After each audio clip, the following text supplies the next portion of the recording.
اعوذ بالله من الشیطان الرجیم. بسم الله الرحمن الرحیم. سوره فاطر مکیه. سوره فاطر ما و شما الحمدلله رسیدیم در سپاره 22. سوره فاطر که هست این وجه تسمیش این فاطر میگن به خاطر از که در یکی از صفات الله متعال که خلق کننده هست، پیدا کننده هست و فاطر گفته میشه. در اینجا بیان شده در اول آیت ازی و مکی هست به خاطر از که زیادتر در دلایل توحید الله، وحدانیت الله، ربوبیت الله، اسماء و صفات الله بیان میشه.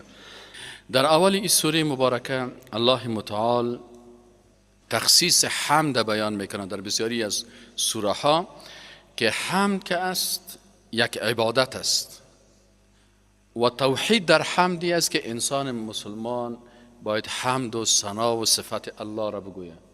و به خاطر اثبات از این رسول الله صلی الله علیه و آله گفت که لا تطرونی کما اطرت النصارى ابن مریم، شما زیاد مرا توصیف نکنین مثل که نصرانی ها عیسی پسر مریم بسیار توصیف کردن، زیاد برش نادخوانی کردن، زیاد برش شیرخوانی کردن، زیاد تیر توصیف کردن افراطی. بالاخره صفات الله را به عیسی علیه السلام دادن یا در حمد و ثنا و صفت الله شرک کردن. پس توحید در حمد می است که انسان الله را حمد و ثنا و صفت بگوید و بر پیغمبر درود و رحمت بگوید. الحمدلله حمد و ثنا و صفت خاص برای الله هست. توحید حمد و توحید زبانی خاص برای الله هست. او ذاتی که فاطر السماوات و الارض که خلق کننده آسمان ها و زمین است. جاعل الملائکه رسلا، او ذاتی است که ملائکه را پیغام آور، که برای دیگه ملائکه هستن که برای پیغمبران پیغام میارن از جانب الله. و این ملائکه مخلوقات هستن که مشابه خلقت انسان ها نیستن. اولی اجنحت، اینا بالها دارن ملائکه. مثنا، بعضی از ملائکه دو دانه بال دارن. و ثلاثه، و بعضیشان سه بال دارن. و رباع، و بعضی از ملائکه چهار بال دارن. یزید فی الخلق ما یشاء، الله متعال زیادت میکنه در پیدایش از اینا ما یشاء، هان چیزی که خواسته باشه. ان الله، یقینا که الله متعال علی کل شیء قدیر، بر هر چیز قدرتمند هست. اینجا توحید است در چی؟ در اسماء و صفات الله. در صفات الله یکی صفات اثبات است، یکی صفات نفی است. صفات اثباتی است که الله متعال بیان میکنه که مثلا الله فاطر السماوات، خالق آسمان هاست و اینجا میگه که قدیر، بسیار قدرتمند هست. اینال خود امی صفت قدیر الله، صفات که دو ضعف باشه او را نفی میکنه. خود این صفات نیاز نداریم ما شما کلش یک بیان بکنیم که چطور است. فقط به شکل توقیفی آنچه که در قرآن گفته شده که لا تأخذه سنة ولا نوم، این صفات چی است؟ صفات سلبی را میگن. یکی صفات سلبی هست و یکی صفات ثبوتی. صفات ثبوتی که ثابت شده بر الله مثل قدیر، و سلبی که از الله و چی شده؟ نفی شده. بنابراین هر صفت ثبوتی الله ضد از اون صفاتی که منفی هست و به شان الله شایسته نیست، او چی میکنه؟ نفی میکنه. او صفات سلبی میگن. ما یفتح الله، ما آنچه را که یفتح الله للناس من رحمت، ما آنچه را که الله یفتح باز میکنه یا میگوشه الله متعال بر للناس، بر مردم، من رحمت، از کدام رحمت، فلا ممسک لها، باز هیچ کسی نمیتونه که او رحمت دروازهش بالای تو بسته بکنه. اگر الله سر تو دروازه های رحمت خدا باز کرد، کسی رو بسته کرده نمیتونه. و ما یمسکو، و اون راه های را یا چیزی را که الله باز بسته بکنه، فلا مرسل له، باز کسی او را باز کرده نمیتونه و او را فرستاده نمیتونه و خلاص کرده نمیتونه. من بعده، بعد از الله. یعنی قدرت این توحید در تصرف است که مالک متصرف همه چیز الله متعال است. و الله متعال که است العزیز و الحکیم، ذات بسیار غالب در انتقام گرفتن از دشمنان خود، غالب در اصدار اوامر و احکام خود و تطبیق از او، و الحکیم، و بسیار با حکمت است در تشریع خود که الله متعال چی شریعتی را برای بشریت او را چی میکنه؟ تشریع میکنه و برشان بیان میکنه. یا ایها الناس، ای مردم، اذکروا نعمت الله، یاد کنید نعمت های الله را علیکم بالایتان. هل من خالق غیر الله، آیا شما خلق کننده ای دارین بغیر از الله؟ ات خالقی که یرزقکم، شما را رزق بده، میدهد شما را من السماء، از آسمان، و الارض و زمین. اگر شما فکر کنید بعض اوقات مخلوقات به اندازه میرسن با وجود تمام امکانات که اینه دیگه از تشنگی میموریم، دیگه او خشک میشه، دیگه 2 سال بعد هیچ نیست، یک دفعه الله متعال متر چی میکنه؟ برف میبرانه که ببینی که چاها چی که حتی جویها پر میشه، دریای خشک پر از او میشه. متوجه هستین؟ این خالقی که از آسمان زمین بر شما رزق میده. وقتی که الله خالقتان است و رازقتان است، که این توحید ربوبیت است، توحید در افعال الله است. پس مثل مشرکا نشین که باز به خالق بودن الله و به رب بودن الله و رازق بودن الله مشرکین قناعت داشتن. باز وقتی که میگفتی بغیر از الله به انسان، به بت، به قبر، به مرده، به سنگ، به چوب سجده نکو، عبادت نکو، باز او را قبول نمیکردن. یا میگفتن بغیر از شریعت الله قوانین دیگر را قبول نکن، باز اینا میگفتن نه ما این تواغیت باید قانونشان قبول بکنیم یا قانون پدرای خود قبول میکنیم. الله متعال میگه لا اله، نیست هیچ کسی مستحق ای که ذاتش عبادت شود و شریعتش تطبیق شود الا مگر هو، او که الله هست. فانا تؤفکون، پس شما چرا اینجا چی میکنین؟ پس به کدام طرف شما افک میکنین، دروغ میگین، یا به کدام طرف میل میکنین و روی تو را میگردانین؟ و این یکذبوک، آل تسلیت میده به رسول الله صلی الله علیه و آله. یکی رسول الله صلی الله علیه و آله، ای دعوتگر مسلمان، تو که دعوت میکنی این مردمایی که در مغزشان شرکیات جای گرفته، اینا اگر تو را تکذیب میکنن، فقط کذبت رسل من قبل، که قبل از تو بسیار پیغمبران را اینا تکذیب شده بسیاری، فقط کذبت، بس یقینا که کذبت تکذیب کرده شده ان رسل پیغمبران من قبل، که قبل از تو هم. و الی الله ترجع الامور، و بسوی الله رجوع میکنن تمام همه کارها. یا ایها الناس، قال الله متعال توصیه میکنه برای مردم، میگه ای مردم، ان وعد الله حق، یقینا که وعده الله حق است. فلا تغرنکم، پس شما را مغرور نساز الحیات دنیا، زندگی دنیا، ولا یغرنکم، و شما را مغرور نساز، فریب ندهد شما را، بالله الغرور، در مقابل الله الغرور و امی شیطان فریبکار، شما را مغرور نسازه.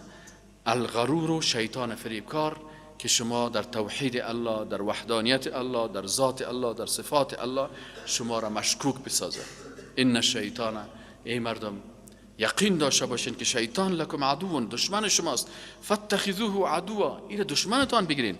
انما یقین داشته باشین که یدعو دعوت میکنه امی شیطان حزبه، اعضای حزب خدا، کسایی که در حزب شیطان رفته، هر حزبی که در اساسنامه از او ضد شریعت الله هست، این حزب شیطانی هست. الله متعال یک دعوت میکنه امی شیطان حزب خود را، به چی دعوتشان میکنه؟ لیکونوا من اصحاب السعیر، تا که اینا را چی بگردانه؟ از صاحبان دوزخ بگردانن.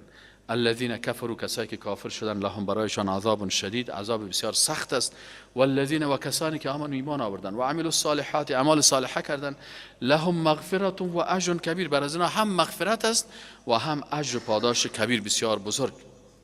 افمن زین له سوء عمله فرآه حسنا، افمن، پس آیا او کسی که زین له زینت داده شده بر از او، سوء عمله اعمال زشتش، فرآه حسنا، او را بسیار زیبا میبینه، فان الله یضل من یشاء و یهدی من یشاء، پس یقینا که الله گمراه میکنه بعضی کسا را که خواسته باشه، و یهدی و هدایت میکنه من یشاء، کسایی را که خواسته باشه.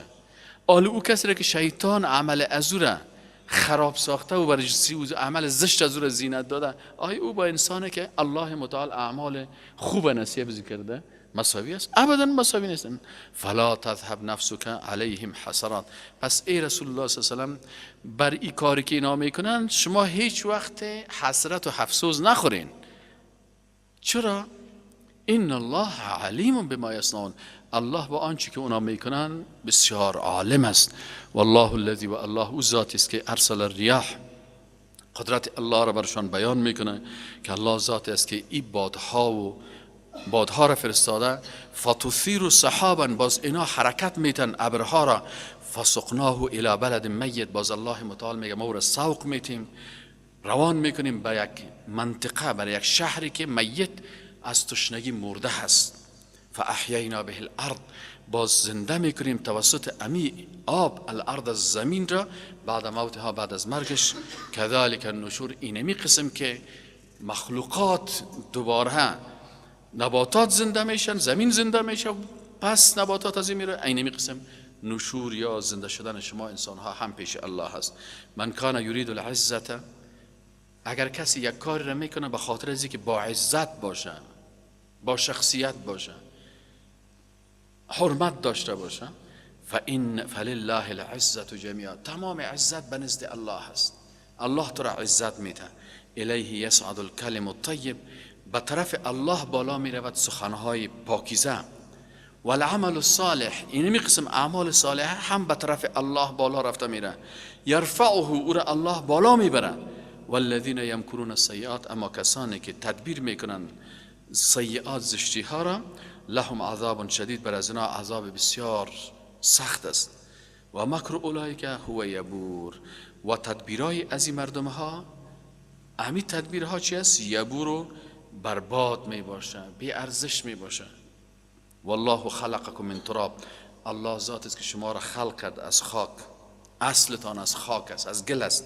ثم من نطفه، بعد از اون نسل شما را از نطفه، از قطرات از آب. ثم جعلکم ازواجا، باز شما را زوج جفت ساخت. و ما تحمل من انثى، و حمل نمیگیره هیچ مؤنثی، ولا تضع، و نه هم او حمل خود به زمین میگذاره، یعنی ولادت میکنه، الا مگر به علمه، به علم الله متعال. و ما یعمر، و عمر نمیکند، من معمر، هیچ شخص زیاده عمر، ولا ینقص من عمره، و نقصان واقع نمیشه در عمر ازی، الا مگر که زیادت عمر و کمی عمر کلش مگر فی کتاب، در کتاب ای کل ازی درج شده.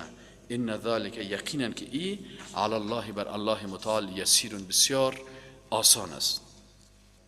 و ما یستوی البحران، و برابر نیستند دو بحر. هذا، یکی از این بحرها، حذب شیرین است، فراتون که تشنگی را میشانه. بعضی آب هاست خوب شیرین است، وقتی که آبش می نوشی اما تشنگی تو را میشناسه. سائغ شرابه، بسیار لذت بخش است، خوشگوار است اما آب از او، نوشابه از او. و هذا، و یک بحر دیگر را ببینید که ملح، آب شور داره، اجاج، بسیار تلخ، هم شور است و هم تلخ. و من کل تأکلون لحما طریا، شما از هر دو بحر، از بحر آب شیرین و آب شور، شما لحم تازه، گوشت بسیار تازه که انواع مختلف ماهی هاست که شما را میبینید که گوشت تازه بسیار خوبش داره. از ماهی بحری که بحر شور است یک لذت خاص خود داره، ماهیایی که از بحرهای شیرین است لذت خاص خود داره. و تستخرجون، و شما بیرون میکنین از امی بحرها، حلیتا، زیورات، تلبسونها، که باز شما این زیورات میپوشین. و تر الفلک، و میبینی همچنان کشتی را فیه، که در این بحر مواخره، که اینا چی میکنن؟ یا باخره، عرب ها امو کشتی های رو میگن که او چی میکنن؟ پاره میکنن و حرکت میکنن، میبتنی باخره هست، یعنی آب پاره میکنن و در آب در حرکت هستن. لتبتغوا من فضله، تا که شما بجوید از فضل الله که تجارت بکنین. ولعلکم تشکرون، و شاید که شما شکر الله را بکنین. پس این کلش مجموعه از نعمتهای الله هست که الله متعال این نعمتها را بر شما داده که شما از نعمتهای الله را بخورین و شکر الله را بکنین. یولج اللیل فی النهار، شب در روز داخل میکنه، و یولج النهار فی اللیل، و روز در شب داخل میکنه. و سخر الشمس و القمر، و بر شما آفتاب و مهتاب مسخر ساخته. کل یجری لاجل مسمى، تمام از اینا در جریان هستند تا یک وقت معین و مشخص. ذالکم الله ربکم، اینی کسی که تمام اینا را خلق کرده، اینی الله هست که او رب شما هست. له الملک، که تصرف و مالکیت و قدرت مخصوص حضو هست. والذین تدعون من دونه، و کسانی که شما صدا میکنین بغیر از الله دیگه مخلوقات به خاطر دفع مشکلاتتان ما یملکون من قطمیر، اونا مالک یک پردگه که در بالای خسته خرما می باشه. شما که خرما را بخورین خستگکش بکشین، در روی می خستگک ازی یک پردگک از زیر عرب ها قطمیر میگن. میگه به اندازی امی پوست خسته خرما هم اینا چیز صلاحیت ندارن. ان تدعوهم، اگر شما این معبودانی که شما این قبرها و این مجسمه ها و این درخت ها و این بربو و این مثلا اسپند و این چوب ها و این چیزایی را که شما اگر صدا بکنین لا یسمعوا دعاءکم، اونا دعای شما را، شما همیشه میرین دستانه به مخلوق بلند میکنین که او فلان شخص بر ما کمک، او فلان مجسمه، او فلان صاحب قبر، او فلان شخص. الله متعال میگه یا صدای شما را نمیشنون، ولو سمعوا، و اگر یا بشنوه هم مستجابوا لکم، بر شما استجابت کردن نمیتونه. چرا؟ المجیب، اجابت کننده دعاها الله هست. الله دعای تو را اجابت میکنه، یا مجیب نیستن. و یوم القیامت، باز اینمی کسایی که شما بر از اونا بسیار اخلاص میکنین، دیگ الوار میبرین، پیش از او مثلا بزرگ ذبح میکنین، شتر ذبح میکنین، حیوان ذبح میکنین، میوه میبرین، باز اینا کلشان خودشان یک فرون به شرک کن، باز کافر میشه به شرک شما، یعنی شما را باز ملامت میکنن و انکار میکنن. اینجا و باز انکار میکنن. کفر به معنای انکار است. باز پیش الله میگه که یا الله این مردم دروغگوی هستن یا فریبکار هستن. در روز قیامت الله متعال عیسی پسر مریم استاد میکنه، یا عیسی آیا تو برای گفتی که تو را بغیر از من عبادت بکنه؟ عیسی علیه السلام میگه پروردگارا تو خب میفهمی من نگفتیم، من از این مردم بیزار هستم، رویایشان سیاه میشه. باز یک پیغمبر دیگه استاد میشه، کسی که پیغمبر عبادت کرده باشه. باز یک ولی از اولیاء الله استاد میشه که ای ولی از اولیاء الله تو بر از اینا گفتی که به عوض الله مرا سجده بکن. الله متعال میگه که و یوم القیامت، در روز قیامت یکفرون، باز اینا انکار میکنن به شرککم، به شرک شما. باز میگه یا الله یا مشرک هستن یا بیدین هستن، یا به عوض که دست دعا رو به بارگاه تو بلند بکنن به بارگاه ما بلند کردن، عوض تو از تو بچه و دختر بخوای از ما خواستن، عوض که بر تو سجده بکنن بر ما رکوع و سجده کردن. کل از اینا من نمیخواستم یا اشتباه کردم. و یوم القیامت، و در روز قیامت یکفرون انکار میکنن به شرککم، به شرک شما. ولا ینبئک مثل خبیر، باز اونا خبر نمیدهند تو را مانند یک ذات با خبر. او بیچاره از حالت خود بیخبر است، خودش مشکلات خود حل کرده نمیتونه. او چطور میتونه که باز مثلا تو اسپند در میتی، او اگه اسپند کدام کمال میداشت خودش ججق نمیشد، درج میتی میگه اسپند بسیار کمال داره. چی کمال داره؟ اون تو درج دادی. اگه کمال میداشت مانع ازی میشد. این موره مرا میتونه که از بلا نگاه بکنه. تو پرتوش در خاک انداز، اگه خود از خاک انداز کشید باز بسیار خوبه. بت است، این بت ما را میتونه که دنیا را نگاه کنه. تبر بگی تو برو یک دو دانه بت کلایش برش بپران، خودت شور داده میتونه؟ نه. پس الله متعال میگه کنا چیز کرده نمیتونه. یا ایها الناس، مردم، انتم الفقراء، شما در مقابل الله فقیر هستین. انتم الفقراء الی الله، شما محتاجان هستین به الله. والله، و الله کس هو الغنی الحمید، ذات است که بی نیاز است، شما نیازمند هستین. الله هست که الحمید، حمد و ثنا و صفت شده هست. شما هستین که عاجز و بیچاره و بینام و بینشان هستین. این یشاء، اگر بخواید الله یذهبکم، کل شما را میبره، کلتان هلاک میکنه. و یأتی بخلق جدید، باز یک مخلوقات جدید خدا میاره. قبل از شما جنها بودن، اشتباه کردن، الله متعال کل از اونا را برد، عوضش خلافت برای شما نصیب کرد. اگر شما گمراه شوین مثل قوم عاد، قوم ثمود، فرعونی ها، هلاکشان کرد، عوضشان کسای دیگه آمدن. این یشاء اگر بخواهد یذهبکم، میبرد شما را و شما را فانی میسازه. و یأتی بخلق جدید، و میآورد مخلوقات جدید را. و اما ذلک علی الله بعزیز، این کار پیش الله این سختی نداره، هیچ دشوار نیست. ولا تزر وازرة وزر اخرى، فکرتان باشه هیچ کس متحمل گناه کسی دیگه نمیشه. تو اگر نماز میخونی، تو اگر قمار میزنی، لدو میزنی، در روز قیامت امی وادی جان کندنت، میگه ملائکه که باز میان روح زیر قبض میکنن، دمونجا با صدا میکنه به همون نامهایش. کی است این روحی؟ کی است این روحی؟ قمارباز است، این روحی لدوباز است، این روحی شرابی هست، این روح فلان بدبخت است. اناله ولا تزر وازرة وزر اخرى. باز گناه تو در سر ما بار نمیشه و نه هم گناه ما در سر تو بار میشه. هر کس گناه خودش به خودش تعلق داره. اللهم الا که او کسی که گناهش به تو بار میشه کسی است که زیر دست تو باشه، بچه‌ت باشه، دخترت باشه، فامیلت باشه، ناموست باشه. باز وقتی که تو در قسمت از اون به تفاوت باشه، الله گفته که قوا انفسکم و اهلیکم، باز اونجا کلکم راع و کلکم مسئول عن رعیته. اما اگر از رعیتش نبود، باز هر کس متحمل چی میشه؟ گناه خودش میشه. تو که شو خو کردی و فلم سیل کردی، من خود ضامن تو نیستم. ولا تزر و بر نمیدارد وازرتون هیچ بردارنده وزر اخرى گناه شخص دیگری را. و این تدعو مثقلة الى حملها، و این تدعو و اگر ای طلب بکند مثقلة یک بار گران را الى حملها به مو بار خود زیاد کرده بره، لا یحمل منه شیء بالا برداشته نمیشه از او چیزی. اگر این مردم بگه که مردم بیاین یک ذره بار مرا بردارین، بیاین اگه این بار ما بسیار گرنگ است امیر یک کمک کم بکنین، هیچ چیزی از او برداشته نمیشه. هر کس همون گناه های خودش در پشت خودش است. کسی دیگه نمیتونه که بگه تو باش همین گناه های تو را من بردارم. بسیاری کسان میگروزه یوم یفر المرء من اخیه و امه و ابیه و صاحبته و بنیه، کلگی میگروزه. تو فکر میکنی که این بچه من دیگه نام خدا چی خوب تکواندو باز از خوب قوی است، باز یک برجی مرا پشت میکنه. او بیخی تو میگروزه که تو باش مرا هیچ نبینی، هیچ نشناسی. خب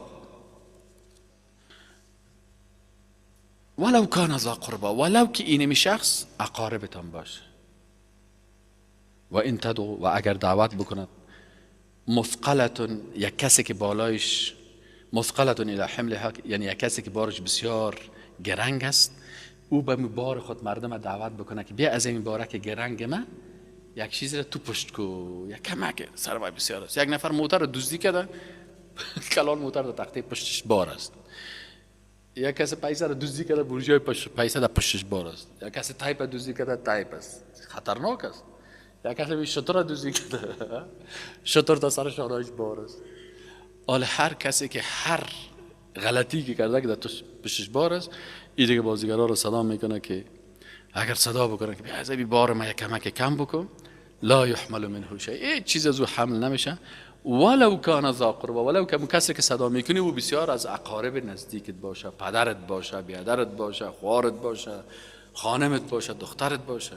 تو رفتی که چقدر کسایی که اشتباه میکنه رشوت میخوره، حرام میخوره، بازور میاره به بچه خود خوب کالای لکس میخره، بر دختر خود میخره، خانه جور میکنه، دیگه سعی برای خانم خود، باز خانمش برای خوار خود پایوازی میکنه، بازی دیگه خوشحال است برای خسر برای خود پایوازی میکنه. این حال کلی بارها در روز قیامت که شد، مادر اولادا تو خوردی، تو بیا یک ذره این بارو میگه خاک دست سرت، مرام گناهگار ساختی، نمازای من چقش قبول نشد از خاطر تو بدبخت که غذای حرام برام آوردی و خودت چیستی. چقدر بدبخت انسان است که دیگر را بخوره و جواب باز تو بیتی. الهی توبه. از این خاطر زورت که نرسی به مادر اولادا پیاوه بیار بگو عزیزم اینم پیاوگه که نوش جانت، ما گوشت حرام بر تو آورده نمیدم، اون فلانی طلای حرام آورده و فلانی مثلا خانه حرام ساخته، قربان همی خانگه که کرایی، ما هیچ نداریم و غم هیچ نداریم، دستار نداریم و غم پیچ نداریم. دمی شهر که میرینی سر بایسکل که سوار باشی یا پیاده رو باشی هیچ کس استادت نمیکنه، نه لیسانس کار داری نه جواز سیر.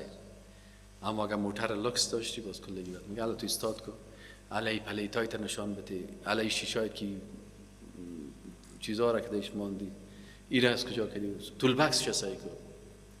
از این خاطر انسان کوشش کنه که بار خدا، بار گناه های خود در آخرت زیاد نکنه. بدبخت است کسی که همین آیت قرآن نمیفهمه. این آیت قرآن بسیار درس کلان است. ولو کان ذا قربا، ولو که از اقاربتان باشه، بیادر شیرینت باشه، پدر شیرینت باشه، مادر شیرینت باشه، خانم شیرینت باشه، دخترها و بچه‌هایت باشه، کلش فرار میکنه. دید که در سر بابه موتر بار است، اول یک دو تا تایرش سرشانی میمونه میگروزه. لا یحمل منه شیء ولو کان ذا قربا انما الله متعال میگه که یقین داشته باش، تنظرو که تو میترسانی ای رسول الله صلی الله علیه و سلم، الذین کسانی را میترسانی که یخشون ربهم بالغیب، که اینا از الله در غیب میترسن، ایمان دارن به علم غیب الله، در توحید علم غیب الله موحد هستن. و اقام الصلاه، نماز بسیار خوبش میخونه. نماز خود از ننه کلان خود یاد نگرفته، از بابا کلان خود یاد نگرفته که 60 سال دعای قنوت یاد نداره. یک کس دعای قنوت شله بود که میخوانم، باز چی میخوانه؟ و نکفرک ولا نشکرک. او کاکا جان تو خود کفر میگی و نکفرک، این واسه بگه و نشکرک و نکفرک، دندانکایش از پیشش غلط شده دیگه. 30 سال است همی تو خواندی؟ والا هر خفتن بر الله گفته که و نکفرک و تو کافر میشیم ولا نشکرک. الله متعال میگه این قسم نماز نخوانین. ببینین که رسول الله صلی الله علیه و سلم چه قسم نماز خوانده. صفت نماز رسول الله صلی الله علیه و سلم بخوان که شیخ البانی 200 حدیث ذکر کرده در اینمی که 200 حدیث از رسول الله صلی الله علیه و در نماز تطبیق بکنی، باز تو اقامه نماز کردی. انما تنذر الذين يخشون ربهم بالغیب و اقاموا الصلاه و من تزکا. الله متعال میگه یک قاعده بسیار قوی، یک فرمول اسلامی قوی، و من تزکا فانما یتزکا لنفسه. کسی که پاک میسازه عقیده خدا، کسی که پاک میسازه اخلاق خدا، تزکیه به معنای پاکی هست. کسی که پاک میسازه اول عقیده خدا در ذات الله، در صفات الله، در عبادت الله، در اطاعت الله، در اسماء و صفات الله. کسی که عقیده خدا پاک میسازه، اخلاق خدا پاک میسازه، عبادت خدا عبادت خوب میسازه پاک به طریق رسول الله صلی الله علیه و آله، و مال خدا پاک میسازه از حرام و شبهات حرام. الله میگه فانما یتزکا لنفسه. این تزکیه منفعتش بر نفس خودش است، پاک کرده برای خود، منفعتش به خودش است. کسی که ماستری میگیره برای خود میگیره، کسی که دکترا میگیره برای خود میگیره. اینمی تو در آخرت هم تو که رتبه بلند میگیری، کدام کسی هست که کدام تان دکترا بگیره باز بیای بگه استاد همین دکترا رو بر من میدادن، اینه من به نام شما نوشته کردم. اوه چقدر خوبش. یا تقدیر نامه تا بگه امیر به نام من نوشته نکن. هر کس وقتی که کار میکنم به خودش، همین قسم در دنیا هست، همین قسم در آخرت. و الی الله المصیر، و به سوی الله بازگشت است. حالا الله متعال یک بحث مقایسوی را میکنه و میگه که او مردم و ما یستوی الاعمی والبصیر، او کسی که چشم ظاهری داره قلبش کور است، ای با کسی که قلب روشن داره و بینایی قلبی داره مساوی نیست. و ما یستوی الاعمی والبصیر ولا الظلمات والنور، همچنان مساوی نیست تاریکی و روشنی. شما در یک اتاقی که تپ و تیاری است، تاریک است، در اینجا میرین تاریک است، برات غوری نان مانده شده، تو دگو لغت تماندی. یک وقت سعی میکنه او ولی چه خوب یک غوری شوله بود دبینش خوب هم قروتان بود، چی کردیش؟ والا مردارش کردم. چرا خانه پر پلاو مردارش کردی؟ والا تاریکی بود، کمی رفتم اول لغتم از سر زمان مانده. آیا او کسی که با اتاق سالون غذاخوری میره روشنی هست مساوی است با او کسی که در تاریکی در داخل اتاق داخل میشه؟ آیا کسی که با نور ایمان زندگی میکنه و با تاریکی کفر مساوی هستن؟ الله میگه ولا الظلمات، نه تاریکی های کفر، ولا النور و نه هم نور ایمان هیچ وقت مساوی نیست. ولا الظل ولا الحرور. آیا اگر یک کسی در درجه حرارتی که در 47-48 درجه 50 درجه رسیده، یک کسی در زیر یک سایه بسیار لوکس که همون تو خوب آیر کندیشن است در اونجا هست، و یک کسی که در زیر باد گرم که در روش تندور وارد زده میره متعاطش، مساوی هست؟ ابدا. و ما یستوی الاحیاء ولا الاموات. الله میگه مقایسه بکنین، زنده و مرده هیچ وقت مساوی نیستن. ان الله یسمع من یشاء. الله میشنواند هر کسی را که بخواه تو قلبی برش میده که حق بشنوه و از کلمه قرآن درس بگیره بر ساختار شخصیت و ساختار اخلاق و ساختار ایمان و ساختار زندگی خود. و ما انت بمسمع من فی القبور، ای رسول الله صلی الله علیه و سلم تو کسایی که در قبر هستی را شنوانده نمیتونی. این انسانی که قلب کثیف داره مثل مرده است، سر مرده 200 صدا کنی خودش جواب داده نمیتونه. یگان وقت کدام مرده را که بشوین برش بگی کمک پالیت بالا بگی مرده بیشتر قرار کن تو هیچ شنونده نمیتونی. این انت الا نذیر، ای رسول الله صلی الله علیه و سلم تو فقط نذیر هستی از عذاب الله، دشمنای الله را بترسان.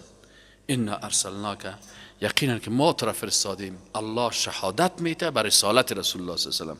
ای رسول الله صلی الله علیه و سلم ما تو را فرستادیم بالحق، با توحید. این توحید ما تو را وظیفه میده که بشیر و نذیر باشی، مردم بشارت بده به جنت موحدین را و نتیجه شرک همرشان بگو که یا به دوزخ میرن.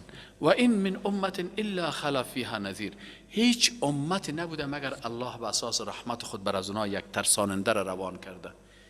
اگر پیغمبر نامده دعوتگر این در دان خانه تا آمده، در درون خانه تا آمده، صحیح است نه؟ در داخل موبایل تا آمده، در فیسبوک تا آمده. فیسبوک دواز میکنه که کلش قرآن است. هی از این فیسبوک هم استفاده مثبت نمیکنه. بیادرزاده و خورزاده تسل میکنه تو را به طرف دین الله دعوت میکنه. تو میگی وی رسه که یک زیر دست ما کلان شدم، یا سه زیر دست تو کلان شدم.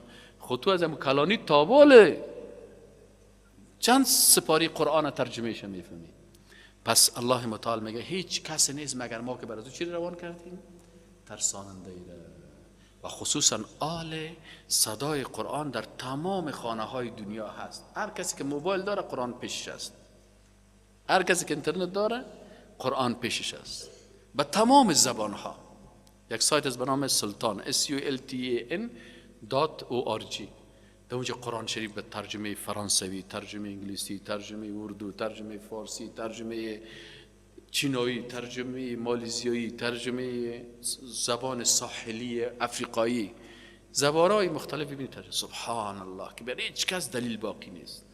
و این من امت الا خلا فیها نذیر و این یکذبوک، و اگر تو را تکذیب کردن ای رسول الله صلی الله علیه و سلم یا ای دعوتگر اسلام، ای جوان مسلمان، اگر مردم تو را تکذیب کردن فقط کذب الذین من قبلهم، یقینا که پیش از اینا کافرای دیگه هم همین عادت‌ها را داشتن، مشرکای دیگه همین مشکل داشتن، بدعتکارای دیگه هم همین مشکل داشتن، تکذیب میکردن.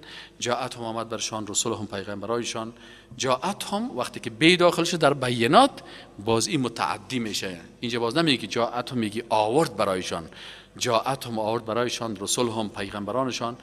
بالبینات دلائل روشن را و بالزبر و صحیفه ها را و بالکتاب المنیر و کتاب های بسیار روشن برای هر کس، کتاب، صحیفه، قرآن، حدیث، سنت. ثم اخذت الذین کفروا، باز الله متعال میگه ما گرفتم مؤاخذه کردم کافران را. فکیف کان نکیر، باز چه قسم بود عذابشان؟ علم ترى یا ندیدی ان الله، یقین که الله متعال انزل، نازل کرده من السماء، از آسمان، ما ان آب را. فاخرجنا، پس الله متعال میگه که ما با عظمت ما خارج کردیم بهی، توسط همین باران، ثمرات، میوه های مختلف را، الوان ها که رنگ های بسیار مختلف دارن، زرد، سرخ، سبز، رنگ میوه هاست. و من الجبال، و همچنان الله متعال میگه از کوه ها جدد حصه ها هستند، بید و حمر، بعضی کوه ها را ببینی که گلشان سفید است، بعضشان گل سرخ دارن، مختلف الوان ها که رنگای سنگش، رنگ گلش، رنگ کل چیز از یا مختلف است. و غرابی بسود، بعضی ها بسیار عمود سیاه خالص هستند.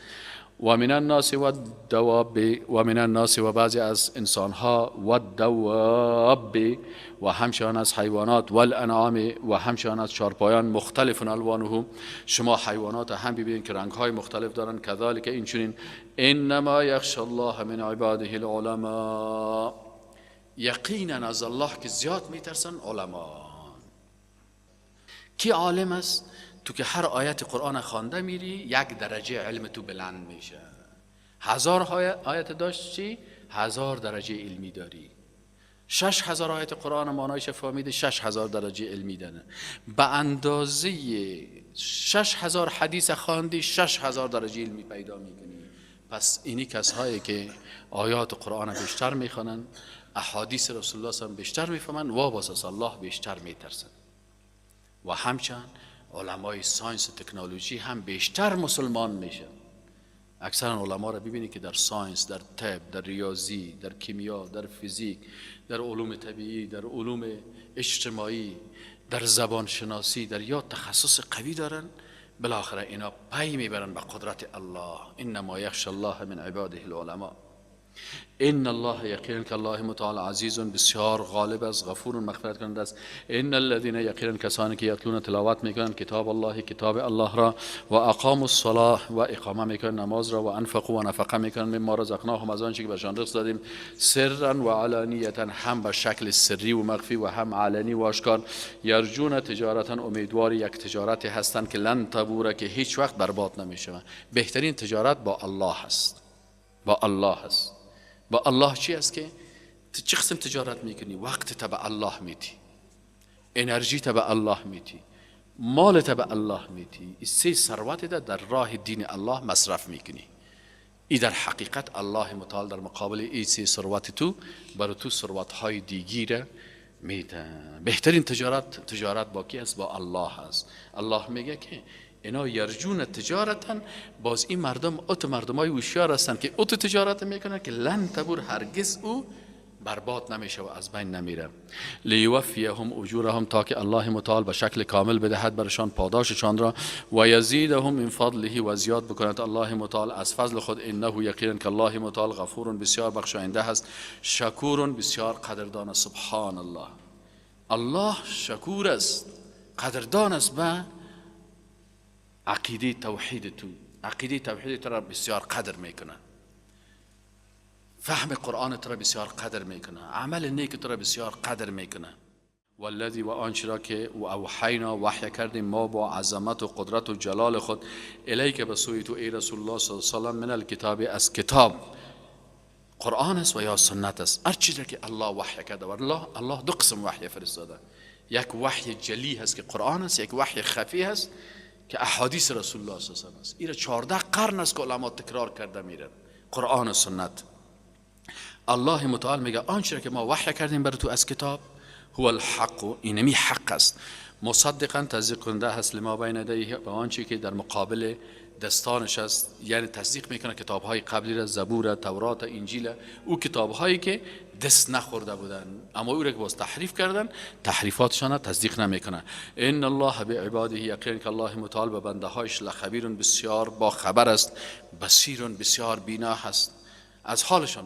ثم سپس اورثنا، به میراث گذاشتیم یا میراث خورد ساختیم، یا به میراث دادیم ما با عظمت و قدرت خود الکتاب، کتاب را، الذین، به او بنده های خود که اصطفینا، ما اونا را برگزیدیم، من عبادنا، از بنده های حقیقی ما، فمنهم، پس آل ای بنده هایی که برشان ما این کتاب گذاشتیم، قرآن و سنت گذاشتیم، این سه قسم تقسیم شدن. فمنهم ظالم لنفسه، یک قسم از یا کسایی هستند که خودشان سر نفس خود ظلم کردن، و منهم مقتصد، بعضشان اقتصاددانا و متوسط هستند. یک تعدادشان مقتصد هستند، متوسط هستند، گاهی عمل نیک میکنن، گاهی هم از پیششان اشتباهات میشه. و منهم، و بعض دیگهشان سابقون بالخیرات، که اینها در کارهای نیک همیشه پیش دستی میکنن. مسابقهشان در چی هست؟ در نیکی ها هست. ابوبکر صدیق، عمر رضی الله عنه میگه من همیشه که ابوبکر صدیق مسابقه میدادم، کو خبر نداشت، میخواستم که سبقت کنم از او در اعمال نیک. باز هر عمل نیکی را که میخواستم بکنم، میدیدم که ابوبکر صدیق وقت تو کار کرده. همیشه میگه ابوبکر صدیق از مکه در نیکی ها پیش بود. یک زن بیواره میخواستم کمک کنم که میرفتم، او بر من میگفت که ابوبکر صدیق وقت اینقدر کمک آورد. یک یتیم کمک میکردم، کفالت میکردم، وقت میگفت ابوبکر صدیق بر ما اینقدر چیز آورد. یک کس را میخواستم راهنمایی بکنم که یک 4 نفر به طرف دین الله هدایت شود، وقت سعی میکردم که ابوبکر صدیق رفته اما تو بزرگ شخصیت داره، عبدالرحمن ابن عوف، عثمان ابن عفان، یارا کلشان آورده دعوت کرده به طرف دین الله، کلشان من کلمه میخوان. میگه حتی یک وقت صدا شد که به خاطر جهاد شما مال جمع کنین. میگه ما گفتم امروز مسئله مال است. در مال بسیاری کسا که از دینداری بسیاری کسا خوب نماز میخوانن، خدا مال که شو باز جیبایش خشک میباشه. عمر رضی الله عنه گفت که حالا مسئله مال است که من ان شاء الله دی حتما از ابوبکر صدیق رتبه پیش میشم.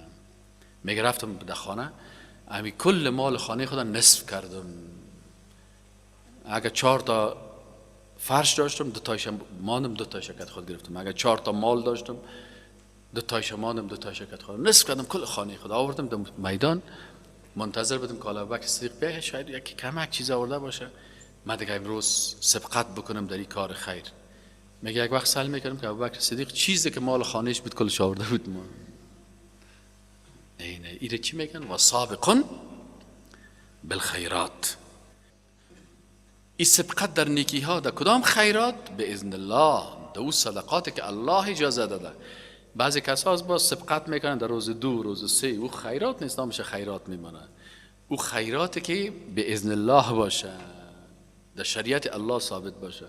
این روز 2، روز 3 و شب جمعه تو هر قدر پیش دستی بکنی و هیچ به دردت نمیخوره. چرا؟ او خودت سنت رسول الله صلی الله علیه و آله. روز 2 رسول الله صلی الله علیه و آله چی گرفت؟ تو از صحابه که رسول الله صلی الله علیه و آله دوست داری؟ روز 3 رسول الله صلی الله علیه و آله کی گرفت؟ برای رسول الله کی شب جمعه کرد؟ کی چل کرد؟ ابدا این چیزا وجود نداشت. هیچ نیست. پس معلوم میشه که سبقت در نیکی ها، خیرات نیکی ها را میگن. فرایض، واجبات، سنت ها، مستحبات به اذن الله، او چیزی که الله او را چی کرده؟ اجازه داده هست. ذالک، باز اینی کار کردی، هو الفضل الکبیر. او وقت باز تو انسان هستی که فضیلت بزرگ داری. باز او فضل کبیر چی است که الله بر تو میده؟ جنات است، باغ‌های است، عدن که همیشه جای اقامت توست. یدخلونها که دی داخل میشن، یحلون فیها، باز دی زیورات بر از اونا پوشانده میشن، من اساوره، از زیوراتی که در دستها می باشه، من ذهب و لؤلؤ. سیل کنی که جنت یک دانه ساعت لکس که خالص طلا هست و زیورات است. اونجا باز طلا هم برای مردا حلال است دیگه. لؤلؤ مرواریدا هست. و لباسهم فیها حریر، باز اونجا لباسشون هم از ابریشم خالص است. و قالوا، باز جنتی ها میگن الحمدلله، حمد و ثنا و صفت از بر الله، الذی اذهب، او ذاتی که از ما برد، عنا از ما، الحزن، غم را، هیچ دیگه غم نداریم. ان ربنا، یقینا که رب ما که هست، لغفور شکور، بسیار مغفرت کننده و شکر. راستی در دنیای 60 سالی زندگی تمام روز جگر خون بدیم، والا سختی ها سر ما بود، غم بود، درد بود، از این طرف از این طرف از این طرف. در فیسبوک ها هم صاحب که بیکار میمونن، سر ما تومت ها میشد، گپ ها میگفتن. آل دیگه چی است؟ آل دیگه صاحب کسایی که سر ما تومت کرده و در فیسبوک های خود سر ما دروغ نوشته کردن، در قنطره دیگه ببینی که همون تو چغلک میشن. ما هم دیگه سایلشان داریم. بیا استاد سایی که فلانی سر تو فیسبوک ساختن، فلانی سرتی تومت کردن. از مکافات عمل غافل مشو، گندم از گندم بروید، جوز جو. فیسبوک از فیسبوک بروید. فهمیدی؟ باز اینجا جزای فیسبوک تا میبینی. روز 200 دانه فیلمای خراب سیل میکنی، روز 500 تا دخترای برهنه رو در فیسبوک که سیل میکنی. دیگه صاحب لایک کردیم دیگه، حالا چطور کنم؟ بازو زن میلچ، بازو بچه میلچ، بازو دیگر می اندامش، از این سرش، از این کلهش، از این کمرش، از این یارو خو میبینی. باز دمیق مردار خوری ها دلت یخ نکن. باز می بر ما بیچاره که هیچ تلفنک ما از تلفنک های فکسول میگن، چی میگن؟ ده هیچ فیسبوک میزبوک نیست. با سر ما نشته میکنن استاد دایی در فیسبوک خود. فیسبوک پیش شما باشم. ما قرآن عظیم الشان کتاب ماست. خوش هستیم که در قرآن مشغول باشیم، خوش هستیم در احادیث رسول الله صلی الله علیه و آله مشغول باشیم. اگر کدام وقت فیسبوک فهمیدیم که دعوت کارش میشه، باز دوام اون برادرای جوانا هست، باز اینا در فیسبوک ها جوانای دیندار داریم که اونا باز در فیسبوک درسای ما رو هم میپرتن، مردم استفاده میکنن. ما دیگه چی کنیم؟ وزیر کی دریوری میکنه؟ فیسبوک دوانی خود موتروان داری. وقتی که موتروان داشته باشی تو قرار رسید دوم شیشتی بتی بچیم یک بوتل یخا. این از ما کسی تا لکس شیشتیم فیسبوک بانی دریوری رو شما بکنیم. و قال و میگوین امی جنتی ها الحمدلله، حمد و ثنا و صفت از بر الله الذی، او ذاتی که اذهب عن الحزن، این غم های دنیایی را کلش از پیش ما بود. در دنیا همیشه مسلمان که از دنیا که از دوزخ مسلمان است، که در موتر 2000 ابدام که چکر بزنی به خاطر ازی که از می ترسی از عذاب الهی، از مسئولیت. یک افریقایی بود، ای بسیار استغفار میکرد و توبه میکرد، بسیار دیندار شده بود. بازی را گفتن که تو چطور تو دیندار شدی؟ گفت حالا در کشور عربی هم متقطع اولادایم، غریب استاد بودیم، یک نفر موتر بسیار لکسه که $1,00,000 قیمت موتر ازی بود. میگه یا آمد مرا گفت که بیادر چرا اینجا ساده سی؟ میگه من گفتم والا این طفلک ما مریض است. میگه طفل مرا برد شفاخانه، تداوی کرد، دوام برش خرید، خانه ما را برد اونجا، در خانه ما رفت، در خانه ما آیر کندیشن نصب کرد، فرش آورد، کل چیز آورد. میگه پرسانش کردم چرا کارا رو میکنی؟ برش گفت که همین دنیا که است، اگر موتر $1,00,000 هم باشی غم و ترس داری که باز الله در باری عزیزی از ما چی نکنه؟ پرسان نکنه. من اونجا که ترا دمیجه دیدم گفتم الله مرا پرسان میکنه. او خو کافر لوده است که پکبر فروش هم است، موبایلک چالان است، خواندن کرده میره تق تق تق تق. میگه آدم جاهل و بیدین در سختی های دنیایی احساس جنت میکنه و انسان با ایمان در نعمت های دنیایی احساس سختی و غم میکنه که الله باز مرا محاسبه میکنه. عمر رضی الله عنه میگه قسم به الله هست که اگر در سر کو یک دونه قاطر لول بخورن، الله از ما پرسان میکنه چرا برام قاطر در سر کو را جور نکرده بودی؟ حال تو فکر بکن که به خاطر تو یک نفر در زندان باشه، به خاطر ظلم تو یک نفر در سختی ها باشه، بسیار مشکل است. و قالوا الحمد لله الذي اذهب عنا الحزن و ان ربنا لغفور شکور الذي احلنا، و ذاتی که ما را چی کرد؟